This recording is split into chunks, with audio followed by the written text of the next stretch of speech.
ప్రతి ఒక్కళ్ళలో ఏదో ఒక నైపుణ్యం ఉంది, ఏదో ఒక స్కిల్ ఉంటుంది.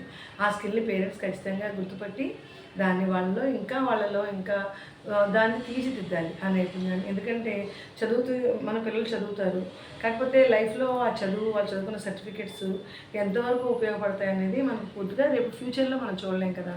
అంటే వాళ్ళు పెద్ద అయిన తర్వాత అదే సర్టిఫికెట్ వాళ్ళకి జాబ్ వస్తుందో లేదో తెలియదు, కానీ ఏదో ఒకటి స్కిల్ వాళ్ళకి వచ్చింది ఉంటే కనుక అది ఎక్కడో చోట వాళ్ళకి చక్కగా ఉపయోగపడుతుంది.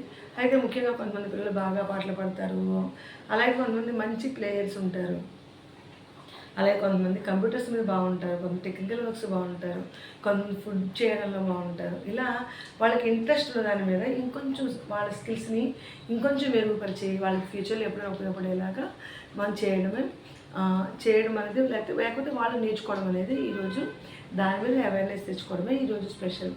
అయితే ఒక చిన్న విషయం ఏంటంటే ఈ స్కిల్ అనేది ఒక్కొక్కరికి ఎలా ఉపయోగపడుతుందంటే ఒక చిన్న కుటుంబంలో ఉన్న ఒక ఆవిడ, వాళ్ళ చదువు లేకపోతే వాళ్ళ భర్త అండదండలు లేవు, కానీ తన పిల్లల్ని పెంచుకోవడానికి తను నేర్చుకున్న ఒకే ఒక స్కిల్ టైలరింగ్. ఆ టైలరింగ్తో ఆమె ఇంటి మొత్తాన్ని పిల్లల్ని చదివించుకుని ఇల్లు అంతా పోషించుకుంటూ తను ఆ స్కిల్తో ఒక ఇబ్బంది లేకుండా ఎవరు సపోర్ట్ లేకుండా తనకొచ్చిన ఆ స్కిల్తో తన కుటుంబాన్ని పోషించుకుంటుంది. అది ఎంత గ్రేట్ కదా. అంటే ప్రతి ఒక్కళ్ళు కూడా ఏదో ఒక స్కిల్ మనకి వచ్చిన దాన్ని ఖచ్చితంగా మనం మెరుగుపరుచుకోవాలి.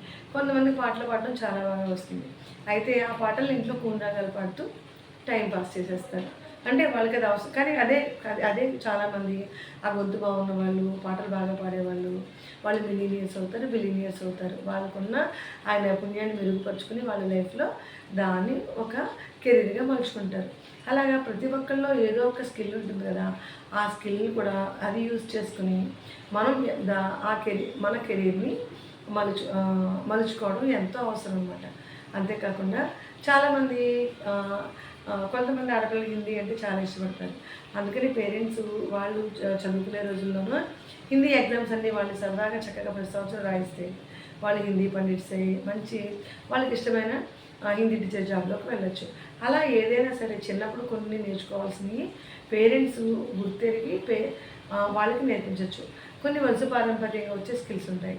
ఆ స్కిల్స్ అంటే కొంతమంది ఇళ్లలో వేదం అందరూ గ్రాండ్ పేరెంట్స్ చదువుతారు, వాళ్ళకి వేదం నేర్పించడం మూలంగా ఫ్యూచర్లో ఎప్పుడైనా వేదం చదవడం అవసరమైనప్పుడు వాళ్ళు వేదం నేర్చుకోవడం మూలంగా వాళ్ళకి అది ఒక ఉపాధిలాగా కూడా అవ్వచ్చు.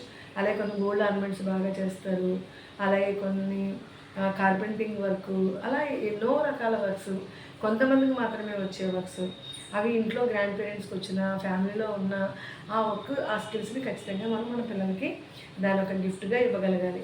అది చేసి బతకాలని కాదు, కానీ అది ఉండడం మూలంగా ఫ్యూచర్లో అవి నేర్చుకుని కూడా ఉంటారు కదా, అప్పుడు వీటిని వాళ్ళకి నేర్పించవచ్చు.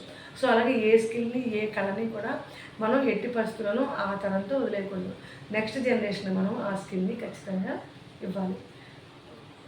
అలా అందరూ కూడా అంటే మనకున్న స్కిల్స్ని మనకి ఏదైతే స్కిల్ ఉందో ఆ స్కిల్ని వదిలేకుండా దానితో ఎర్న్ చేసుకునే విధానం కూడా మనం నేర్చుకోవడం వల్ల లైఫ్లో ఇంకొంచెం ముందుకు వెళ్ళచ్చు మనం.